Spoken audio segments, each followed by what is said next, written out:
ডারউইনে tough and series টি-20তে big ব্যাশের দল Melbourne রেনেগেডসকে ৭৭ রানের বিশাল ব্যবধানে হারিয়েছে বাংলাদেশ এইচপি দল। পারভেজের 50 সুবাদে ১৭০ রান করে এইচপি দল। ৪৮ বলে ৭টি ৪ এবং ২টি ছক্কায় ৬৯ রান করেন বাঁহাতি পারভেজ। জবাবে ৯৩ রানের বেশি করতে পারেনি মেলবোর্ন। ১২ রানে ৩ উইকেট নেন এইচপির রিপন বর্ণল। ২১ রানে ৩ উইকেট নিয়েছেন বাঁহাতি স্পিনার রাকিবুল হাসান। টসে হেরে ব্যাট করতে গিয়ে দ্বিতীয় ওভারে তানজিদ তামিম এবং পঞ্চম ওভারে জিসানকে হারায় বাংলাদেশ দল।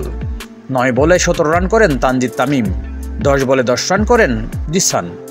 আফিফ এবারও ব্যর্থ, প্রথম বলে ফেরেন কোনো রান না করে। এরপর আকবর আলীকে নিয়ে রানের চাকা সচল রাখেন পারভেজ। ৪৭ রানের জুটিতে প্রাথমিক ধাক্কা সামাল দেন আকবর এবং পারভেজ।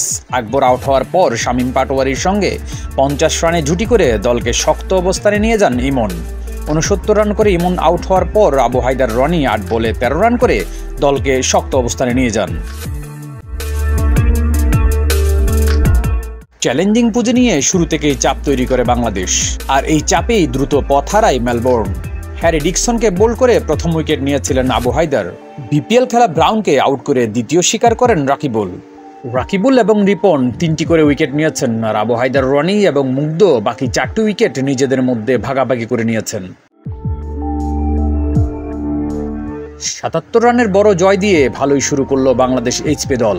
৯ দলের সিরিজে আগামীকাল হোবার্ট হ্যারিকেন্সের বিপক্ষে লড়বে আকবর আলীরা। ম্যাচ শুরু হবে বাংলাদেশ সময় ২টা ৩০ মিনিটে।